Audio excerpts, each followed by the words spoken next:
Menteri Keuangan Purbaya Yudi Sadewa tegas akan membereskan berbagai kebocoran anggaran dan penerimaan negara yang terjadi di berbagai kementerian dan lembaga.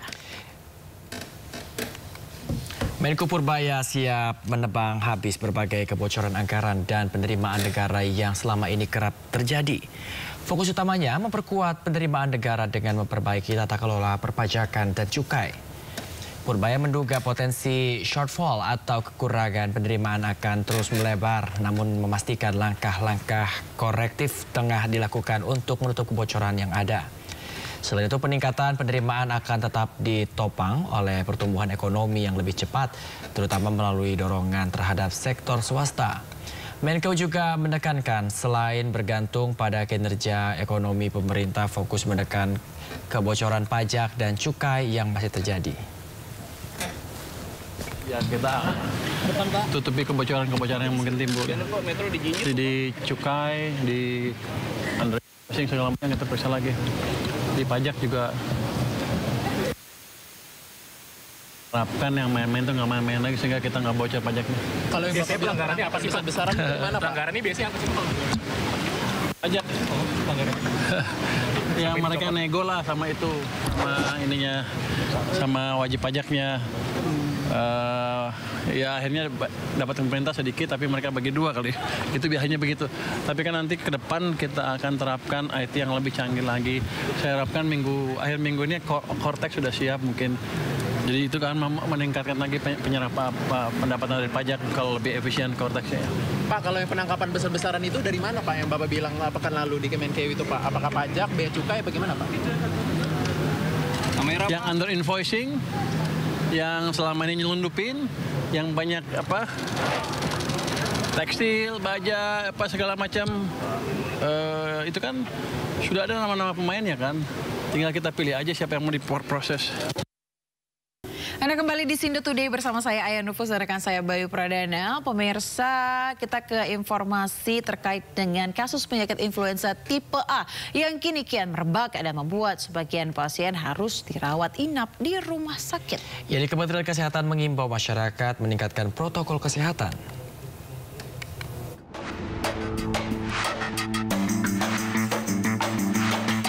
Kasus penyakit influenza tipe A kini kian meluas, terutama di Jakarta. Kementerian Kesehatan menyebut ada potensi lonjakan kasus influenza tipe A, khususnya subtipe H3N2 yang kini mendominasi di kawasan Asia Tenggara. Sejumlah rumah sakit pun penuh dengan banyaknya pasien bergejala serupa. Sebagian di antaranya bahkan harus dirawat inap.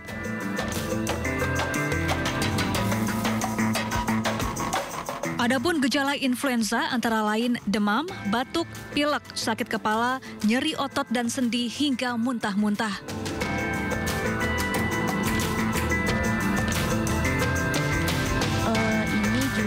Untuk mencegah penularan, Wakil Menteri Kesehatan Benjamin Paulus mengimbau masyarakat meningkatkan protokol kesehatan, salah satunya dengan memakai masker. Jepang. Lalu flu itu munculnya di pergantian musim kayak sekarang September Oktober pasti banyak orang flu nih. Nanti Maret April banyak lagi orang flu. Nanti Desember agak reda ini. Begitulah. Jadi flu seperti itu. Jadi bagaimana penanganannya? Ya pada saat musim flu ya seperti di Jepang lah. Sudah ngerti dong. Kalau musim lagi jelek itu ya pakai masker dong.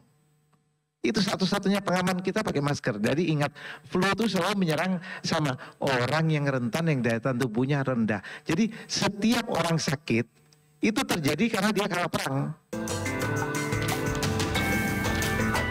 Sementara itu, Ketua DPR Puan Maharani meminta lonjakan kasus influenza segera ditangani serius agar tidak membebani fasilitas kesehatan dan mengancam keselamatan masyarakat luas.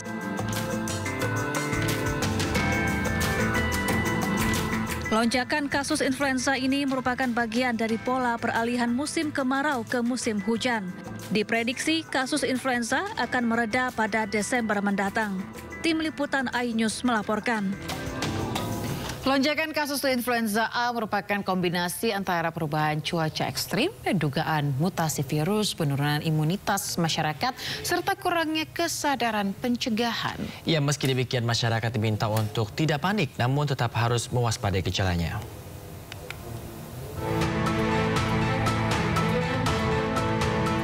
Lonjakan kasus influenza akhir-akhir ini merupakan kombinasi antara perubahan cuaca ekstrim, dugaan mutasi virus, penurunan imunitas masyarakat, serta kurangnya kesadaran pencegahan.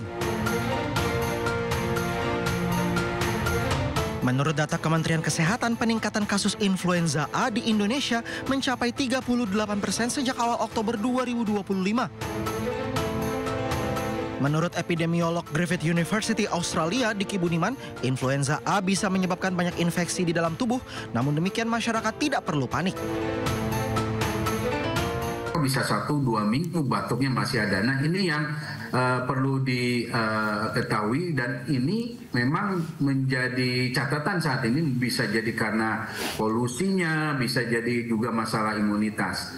Nah, yang perlu diwaspadai kapan harus ke fasilitas kesehatan atau dokter, terutama bagi kelompok yang masuk ke kategori risiko tinggi, yaitu lansia di atas 65, orang dengan komorbid yang mungkin diabetes dan lain sebagainya, ataupun orang dengan gangguan imunitas, termasuk anak-anak khususnya di bawah 2 tahun. Nah, yang harus diwaspadai adalah kalau demam tinggi, lebih dari 38 derajat Celcius lebih dari 3 hari. Ini berarti tanda serius. Kemudian juga nafas cepat. Diki Budiman menambahkan masyarakat harus tetap waspada dan harus segera memeriksa diri ke dokter jika memiliki gejala influenza A, terutama yang memiliki komorbid atau orang yang memiliki penyakit bawaan beresiko tinggi. Tim Liputan iNews melaporkan. Kita ke informasi berikutnya, pemirsa. Petugas gabungan mendata warga yang tinggal di zona merah dan kuning radiasi di Kampung Barengkok, Desa Sukatani, Kecamatan Cikande, Kabupaten Serang, Banten. Ya, pendataan itu dilakukan sebagai langkah awal sebelum relokasi dilakukan.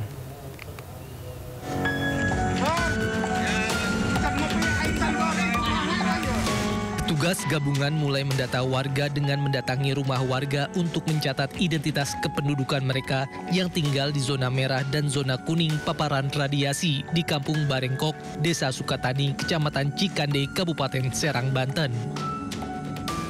Pendataan ini dilakukan sebagai langkah awal sebelum pemeriksaan kesehatan dan proses relokasi warga, menyusul adanya temuan material yang mengandung zat radioaktif di sekitar area permukiman warga.